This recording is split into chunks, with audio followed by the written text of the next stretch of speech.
Salut les Tesla fans, je suis très content de vous retrouver et aujourd'hui, petite vidéo pratique, comment recharger sa Tesla Model 3 quand on rentre chez soi avec ce que nous livre Tesla.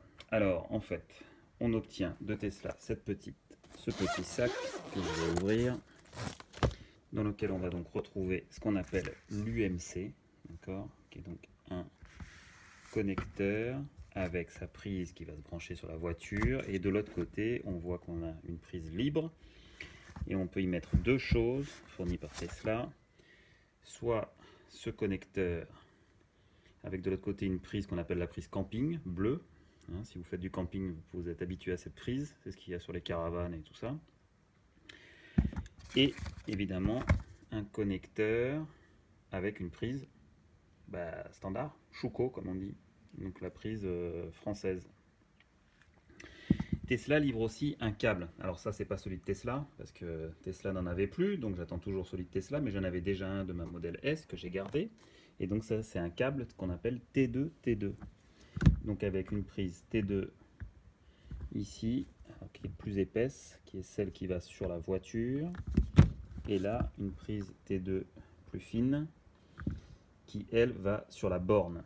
Donc ça permet d'aller se recharger sur beaucoup de bornes publiques qui n'ont pas de câble attaché. Donc en fait la borne est sans câble et on vient donc utiliser ce câble T2T2. Il y a des bornes qui ont les câbles attachés. Dans ce cas-là on n'a pas besoin évidemment du câble. Mais c'est donc toujours mieux de l'avoir dans le coffre avec soi. Alors ça normalement en principe je le range ici sous cette grande trappe. Vous n'allez pas avoir grand chose parce que les contrastes sont pas terribles. Donc voilà ce qu'on a. Alors on va faire le test. En fait, moi j'utilise autre chose, donc c'est pour ça que là c'était encore dans son emballage. J'utilise un autre UMC, donc ça c'est l'UMC de génération 1 qui était livré avec les modèles S et X. Pourquoi je l'utilise? Parce que il me permet, j'avais acheté l'adaptateur qu'on voit ici, donc cet adaptateur Tesla rouge qui me permet de venir me connecter sur une prise rouge que j'ai relié à mon compteur électrique à travers évidemment un disjoncteur, à travers un disjoncteur, et ça me permet d'avoir du triphasé, puisque en fait ma maison elle est en triphasé. Et l'avantage de cet UMC ici, c'est qu'il supporte le triphasé. Le nouvel UMC lui ne supporte que le monophasé, celui qui est livré avec la voiture.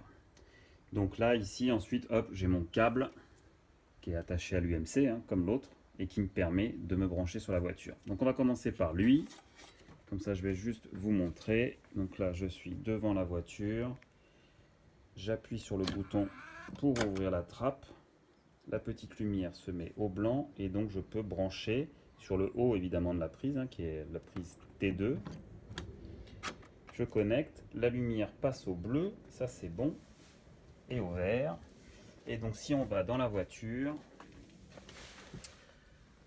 on voit qu'il y a une recharge en cours, et donc là vous voyez, alors il est en train d'augmenter progressivement la puissance, donc je lui ai demandé, on va couper le son, voilà, donc on voit le petit 3, d'accord, qui veut dire ici, pardon, qui veut dire triphasé, donc il peut monter jusqu'à 16 ampères sur 235 volts.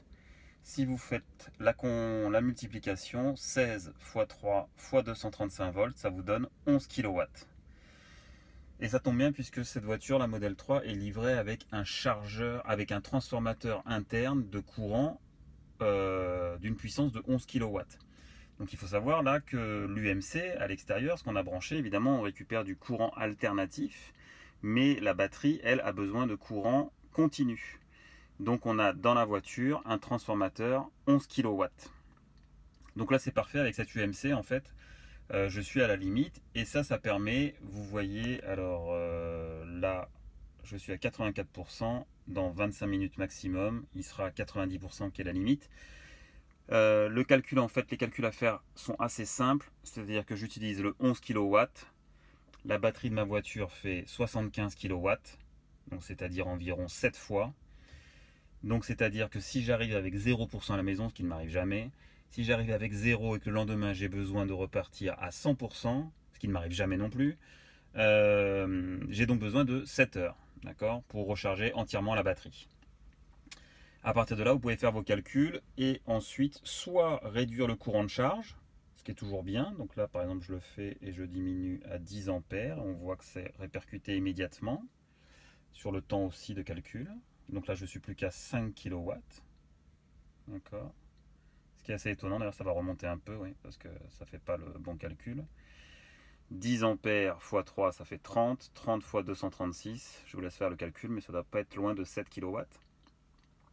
Donc là, on peut réduire comme ça, ça permet de prendre moins quand on n'a pas besoin beaucoup. Là, par exemple, j'ai besoin juste de compléter pour 90% pour attaquer ma semaine. Donc 5 à 7 kW, ça me suffit largement et ça permet d'éviter de faire tomber la maison, l'électricité, si en même temps vous allumez le four, le chauffage et ainsi de suite. Voilà. Et vous pouvez aussi activer la recharge planifiée. Donc là, il va arrêter la recharge puisque désormais elle est planifiée. Il repasse à 0%, puisque là, elle démarrera à 3 h du matin. Donc ça permet de bénéficier des heures creuses. On les paye quand même 40% moins cher, donc autant utiliser. Moi, j'ai des heures creuses de 2 h à 7 h la nuit. Et après, j'ai un petit créneau 14, 16, 13, 16, pardon. Oui, c'est ça, 2 h, 7 h, ça fait 5 h. Et ensuite, 13 h, 16 h, ça fait 3 heures de plus, donc 8 heures d'heures creuses. Autant recharger, on paye 40% moins cher, c'est quand même une grosse consommation d'électricité entre guillemets pour la maison. Donc autant utiliser les heures creuses pour en bénéficier. Donc là par exemple, à 3 h du matin, ça me laisse 4 heures de charge en heures creuses. Et ben là, dans ce cas-là, on règle ensuite son courant de recharge en fonction de la quantité qu'on a besoin de récupérer. Donc j'espère que j'ai été clair sur ça. Donc là en fait, on va appuyer sur le petit cadenas pour déconnecter et on va aller brancher l'autre UMC. Donc on récupère, la prise va se refermer, voilà, et donc on va utiliser l'autre UMC. Alors l'autre UMC, alors c'est la première fois que je le fais avec vous, donc il n'est pas comme l'autre, moins pratique en fait je trouve. Voilà, donc ça s'enfonce. Alors donc je peux rien faire avec le bleu, parce que j'ai pas de prise camping à la maison. Mais vous pouvez en installer une, et ça vous permettra en fait de charger, on va voir à combien. Donc là, je vais essayer de tout faire en tenant le téléphone. Donc voilà, je branche sur une prise tout à fait standard. D'accord. L'UMC passe au vert, donc ça paraît bon. On récupère le câble. On a pareil un petit bouton ici, on appuie, ça ouvre la trappe. On le met dedans, ça passe au bleu. Ça devrait rester bleu parce que j'étais en programmé. Donc normalement, ouais, il passe pas au vert. Donc on va aller déprogrammer. Et on va regarder. Voilà, on était en recharge planifiée, on déplanifie. Et là, donc, ce qu'on voit tout de suite, vous voyez, donc tout est en fait géré par l'électronique. Là, on récupère que du 8 ampères maximum sur une phase 235 volts. On n'a pas le petit 3 à côté, voilà, ce qui nous indique qu'on n'est pas en triphasé, c'est en monophasé. Cet UMC, le nouvel UMC livré avec la voiture, ne fait que du monophasé. Donc on voit qu'on ne récupère que 8 ampères maximum, voilà, en se branchant sur une prise de courant standard. Donc c'est pas beaucoup, c'est même pas les... Parce que vous pouvez avoir des prises à 16 ampères sans difficulté. Mais non, en se branchant sur une prise, a priori c'est de 8 ampères. Donc là ça nous fait du 2 kW. En fait le calcul exact c'est 1,8 kW. Il a arrondi à 2. Donc là évidemment c'est beaucoup plus long, on voit 2h30, tout à l'heure on était à 25 ou 30. On peut évidemment encore réduire la charge, mais là je ne vous le conseille pas parce que déjà 2h30 pour remonter juste de 6%. C'est-à-dire que sur une charge complète de 0 à 100%, là c'est plutôt du 40 heures. Donc c'est vraiment pas l'idéal, et on voit bien que cette UMC là qui est livrée avec la voiture, le but c'est de l'avoir dans le coffre et de l'utiliser en appoint. Je sais pas, quand on va chez quelqu'un, maison de campagne, en vacances ou autre, on se branche sur une simple prise chez quelqu'un pendant toute la nuit et on va pouvoir récupérer, allez, 30, 40% peut-être, 50% de la batterie, ce qui est déjà très bien, ça permet de repartir, voilà, tranquillement. Donc c'est vraiment une solution d'appoint, mais bon, même pour tous les jours, j'ai envie de dire, elle est un tout petit peu limite. Il faut gérer un peu plus facilement. C'est quand même beaucoup plus simple avec l'ancien UMC, notamment si on a du triphasé à la maison. Alors si après vous n'avez pas de triphasé à la maison, ce qui est quand même la majorité des gens, vous avez en fait plus d'ampères sur une seule phase. Donc en fait vous aimeriez pouvoir récupérer plus que 8 ampères, ce qui est vraiment trop peu. Donc là il faut utiliser soit le bleu, camping, et donc se faire une installation à la maison comme j'ai fait moi avec un connecteur rouge, d'accord, et bien faire la même chose mais avec un bleu sur une phase évidemment. Et donc là avec lui on pourra monter à 16 ampères. Et ça c'est le petit bleu parce qu'en fait il y a deux standards, il y a tellement de standards électriques. Et il y a un plus gros bleu qui existe, alors qu'il doit être en option chez Tesla, donc il faut se renseigner pour le récupérer. Chez Tesla, il existait sur l'ancienne UMC, on pouvait avoir le gros bleu. Et lui, il devrait pouvoir monter à 32 ampères. Donc là, ça devient plus intéressant. 32 ampères, c'est 4 fois mieux que ce qu'on vient de brancher sur la prise. Après, on peut évidemment, la dernière solution à la maison, que je n'ai pas ici, c'est d'installer ce qu'on appelle une wallbox, une borne de recharge. Tesla en vend, mais on en trouve aussi sur le marché. Je vais vous mettre des liens dans la description si ça vous intéresse. Et cette wallbox, en fait, elle va faire exactement comme l'UMC. En fait, c'est un protocole qui va s'assurer de la qualité du courant qu'il reçoit et ensuite envoyer ça vers la voiture à travers un câble. Donc cette wallbox, on a plein de wallbox qui permettent d'avoir jusqu'à 32 ampères en monophasé ou même jusqu'à 32 ampères en triphasé.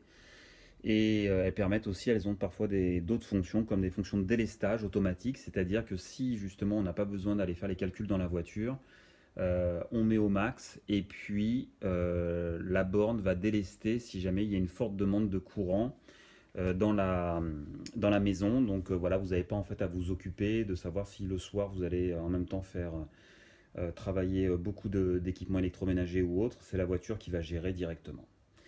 Bon ben voilà pour ce petit cours pratique avec ce que nous fournit Tesla pour se recharger à la maison.